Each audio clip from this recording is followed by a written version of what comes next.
ನಮಸ್ಕಾರ ಸ್ನೇಹಿತರೆ, ನಮ್ಮ ಚಾನಲ್ಗೆ ನಿಮ್ಮೆಲ್ಲರಿಗೂ ಹೃತ್ಪೂರ್ವಕವಾದ ಸ್ವಾಗತ. ಇಂದು ಅತ್ಯಂತ ಪವಿತ್ರ ಮತ್ತು ಶುಭಕರವಾದ ಗುರುಪುಷ್ಯಾಮೃತ ಯೋಗದ ಬಗ್ಗೆ ತಿಳಿದುಕೊಳ್ಳೋಣ. ಹಿಂದೂ ಸಂಪ್ರದಾಯದಲ್ಲಿ ಗುರುವಾರದ ದಿನ ಪುಷ್ಯ ನಕ್ಷತ್ರ ಬಂದಾಗ ಅದನ್ನು ಗುರುಪುಷ್ಯಾಮೃತ ಯೋಗ ಎಂದು ಕರೆಯಲಾಗುತ್ತದೆ. ಈ ಯೋಗವು ಸಂಪತ್ತು, ಐಶ್ವರ್ಯ, ಜ್ಞಾನ, ಆರೋಗ್ಯ ಮತ್ತು ಯಶಸ್ಸನ್ನು ನೀಡುವ ಅತ್ಯಂತ ಶುಭ ಸಮಯವೆಂದು ಪರಿಗಣಿಸಲಾಗಿದೆ. ಗುರುಪುಷ್ಯಾಮೃತ ಯೋಗ ಎಂದರೇನು? ಇದರ ಮಹತ್ವವೇನು? ಇಂದು ಯಾವ ಪೂಜೆ ಮಾಡಬೇಕು? ಯಾವ ಕಾರ್ಯಗಳನ್ನು ಮಾಡಿದರೆ ಶುಭ ಫಲ ಸಿಗುತ್ತದೆ? ಯಾವ ಕೆಲಸಗಳನ್ನು ತಪ್ಪಿಸಬೇಕು? ಎಲ್ಲವನ್ನು ವಿವರವಾಗಿ ತಿಳಿದುಕೊಳ್ಳೋಣ. ಗುರುಪುಷ್ಯಾಮೃತ ಯೋಗ ಎಂದರೇನು? ಜ್ಯೋತಿಷ್ಯ ಶಾಸ್ತ್ರದಲ್ಲಿ ಪುಷ್ಯ ನಕ್ಷತ್ರವನ್ನು ನಕ್ಷತ್ರಗಳ ರಾಜ ಎಂದು ಕರೆಯುತ್ತಾರೆ. ಗುರುವಾರವು ದೇವಗುರು ಬೃಹಸ್ಪತಿಯ ದಿನವಾಗಿದೆ. ಗುರುವಾರ ಮತ್ತು ಪುಷ್ಯ ನಕ್ಷತ್ರ ಒಂದೇ ದಿನ ಬಂದಾಗ ಸೃಷ್ಟಿಯಾಗುವ ವಿಶೇಷ ಯೋಗವೇ ಗುರುಪುಷ್ಯಾಮೃತ ಯೋಗವಾಗಿದೆ. ಈ ಯೋಗದಲ್ಲಿ ಮಾಡುವ ಯಾವುದೇ ಸತ್ಕಾರ್ಯವು ಅನೇಕ ಪಟ್ಟು ಫಲ ನೀಡುತ್ತದೆ ಎಂದು ನಂಬಲಾಗಿದೆ. ಆದ್ದರಿಂದ ಈ ದಿನ ಹೊಸ ವ್ಯವಹಾರ ಆರಂಭ ಮಾಡುತ್ತಾರೆ, ಚಿನ್ನ ಖರೀದಿ ಮಾಡುತ್ತಾರೆ, ಮನೆ ಅಥವಾ ವಾಹನ ಖರೀದಿ ಮಾಡುತ್ತಾರೆ, ಹೂಡಿಕೆಯನ್ನು ಮಾಡುತ್ತಾರೆ, ವಿದ್ಯಾಭ್ಯಾಸವನ್ನು ಆರಂಭ ಮಾಡುತ್ತಾರೆ.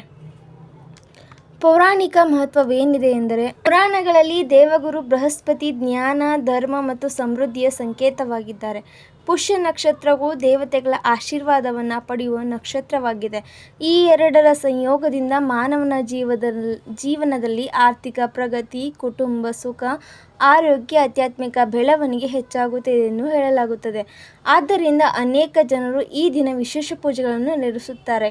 ಇಂದು ಮಾಡಬೇಕಾದ ಪೂಜೆಗಳು: ಸ್ನಾನ ಮಾಡಿ ಮೊದಲು ಗಣಪತಿ ಪೂಜೆ ಮಾಡಿ, ನಂತರ ಶ್ರೀ ಮಹಾಲಕ್ಷ್ಮಿ ಪೂಜೆ, ಗುರು ಬೃಹಸ್ಪತಿ ಪೂಜೆ, ವಿಷ್ಣು ಸಹಸ್ರನಾಮ ಪಾರಾಯಣ, ಗುರು ಗಾಯತ್ರಿ ಜಪ ಮಂತ್ರ ಮಾಡುವುದು ಅತ್ಯಂತ ಶುಭಕರ.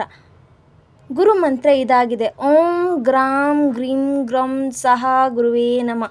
ಈ ಮಂತ್ರವನ್ನು 108 ಬಾರಿ ಜಪಿಸಿದರೆ ಉತ್ತಮ ಫಲ ಸಿಗುತ್ತದೆ. ಹಳದಿ ಹೂವು, ಕಡಲೆ ಬೇಳೆ ಮತ್ತು ಅರಿಶಿಣವನ್ನು ಅರ್ಪಿಸಿ ಪೂಜೆ ಮಾಡಬಹುದಾಗಿದೆ.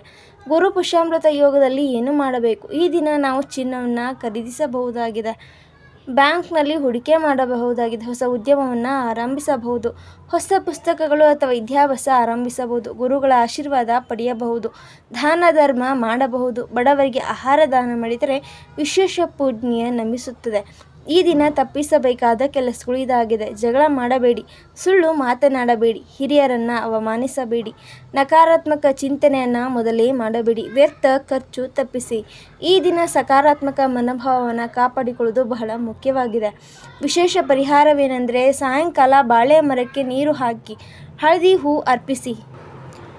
ಇಂದು ಸಂಜೆ ಬಾಳೆ ಮರಕ್ಕೆ ನೀರು ಹಾಕಿ ಹಳದಿ ಹೂವುಗಳನ್ನು ಅರ್ಪಿಸಿ ತುಪ್ಪದ ದೀಪ ಹಚ್ಚಿ ಓಂ ನಮೋ ನಾರಾಯಣಾಯ ಮಂತ್ರವನ್ನು 108 ಬಾರಿ ಜಪಿಸಿ.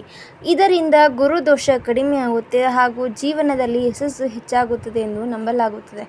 ಸ್ನೇಹಿತರೆ, ಗುರುಪುಷ್ಯಾಮೃತ ಯೋಗವು ಜೀವನದಲ್ಲಿ ಶುಭ ಕಾರ್ಯಗಳನ್ನು ಆರಂಭಿಸಲು ಅತ್ಯುತ್ತಮ ಸಮಯವಾಗಿದೆ. ಈ ಪವಿತ್ರ ದಿನದ ಆಶೀರ್ವಾದ ನಿಮ್ಮ ಕುಟುಂಬಕ್ಕೆ ಆರೋಗ್ಯ, ಐಶ್ವರ್ಯ ಮತ್ತು ಸಂತೋಷವನ್ನು ತರಲಿ ಎಂದು ಹಾರೈಸುತ್ತೇನೆ.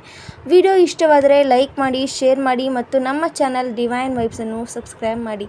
ಧನ್ಯವಾದಗಳು. ಶ್ರೀ ಗುರುದೇವ ಶ್ರೀ ಜೈ ಶ್ರೀ ಮಹಾಲಕ್ಷ್ಮಿ. ಓಂ ನಮೋ ನಾರಾಯಣಾಯ ನಮೋ ನಮಃ.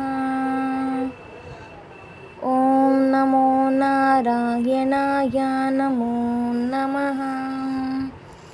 ಓಂ ಗ್ರಾಂ ಗ್ರೀಂ ಗ್ರೌಂ ಸಹ ಗುರುವೇ ನಮಃ.